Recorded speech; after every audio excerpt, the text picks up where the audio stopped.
Hello everyone, welcome back in my YouTube channel। तो आज हम ऊप्स के बारे में डिस्कस करेंगे। ऊप्स क्या होता है और उसका इम्पोर्टेंस क्या है, क्यों इसकी नीड होती है। तो इसको समझते हैं जैसे कि एक प्रोग्रामर या कह सकते हैं कि डेवलपर की लाइफ में सॉफ्टवेयर डेवलपमेंट को लेकर प्रॉब्लम्स आती रहती हैं। तो वो प्रॉब्लम सॉल्व हो सकती हैं यदि वो ऊप्स कंसेप्ट को फॉलो करे। अब समझते हैं कि प्रॉब्लम क्या क्या हो सकती हैं।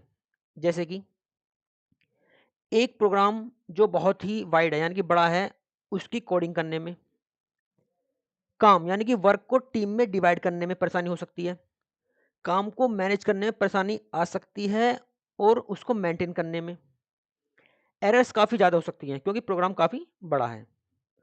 कोस्टिंग में परेशानी हो सकती है, टाइमिंग को लेकर इशू आ सकता है। देखो, timing is important role, means that जैसे कि क्लाइंट ने बोला कि 6 मंथ में सॉफ्टवेयर तैयार होना चाहिए, बट 1 साल से ज़्यादा समय लग गया उसको तैयार करने में। तो डैट इज़ वेरी इंपॉर्टेंट। तो इन प्रॉब्लम्स को सॉल्व करने के लिए डेवलपर्स या कह सकते हैं इन्वेंटर ने कुछ कंसेप्ट तैयार किए जिसे कहते हैं ऊप्स। तो ऊप्स को समझने के लिए सबसे पहले समझना होगा कि ऑब्जेक्ट क्या होता है। तो इसको समझते हैं कि दुनिया में यानी कि एवरीथिंग, सब कुछ ऑब्जेक्ट है। ऑब्जेक्ट वह होता है जिसकी कुछ प्रॉपर्टीज होगी। जैसे कि एग्जांपल लेते हैं कि मोनाड यूनिवर्सिटी है और मोनाड यूनिवर्सिटी के लिए एक सॉफ्टवेयर हमें बनाना है। तो हमें बहुत सारी इंफॉर्मेशन मैनेज करनी है, जैसे अकाउंट की इंफॉर्मेशन, एकेडमिक्स की इंफॉर्मेशन, एडमिशन से related information, scholarship department, students and faculties information. अब इतने बड़े सॉफ्टवेयर को बनाने के लिए हमें यह डिसाइड करना होगा कि किस किस इंफॉर्मेशन को हैंडल करना है। And now we know very well about variables, means that किसी भी प्रोग्रामिंग में, किसी भी प्रोग्रामिंग लैंग्वेज में इंफॉर्मेशन को हैंडल करने के लिए हमें वेरिएबल्स की आवश्यकता होती है। अब हमें बहुत सारे वेरिएबल्स बनाने हैं और इस तरह से बनने और इस तरह से बनाने हैं कि डाटा के बीच एक रिलेशन बन सके। जैसे स्टूडेंट नेम एक अलग वेरिएबल में और एज एक अलग वेरिएबल में स्टोर की, जबकि एज उसी स्टूडेंट की है।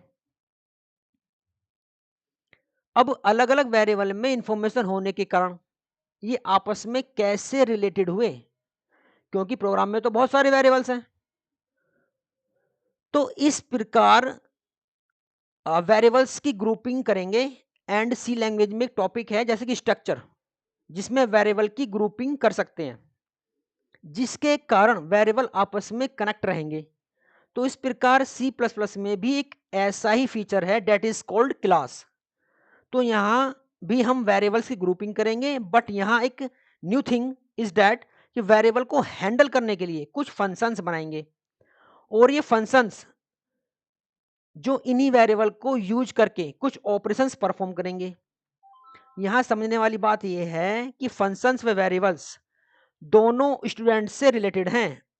अब फंक्शंस व वेरिएबल्स का एक ग्रुप बनाना चाहिए, इस और इस ग्रुप को ऑब्जेक्ट व स्टूडेंट को क्लास कहा जाएगा। तो दोस्तों, जैसे कि सी लैंग्वेज में वेरिएबल्स की ग्रुपिंग कर सकते हैं, बट इस ग्रुप में फंक्शंस नहीं हो सकते। But in C plus plus variables व फंक्शंस दोनों बना सकते हैं। तो आज यहीं तक रखते हैं, मिलते हैं नेक्स्ट वीडियो में। Thank you.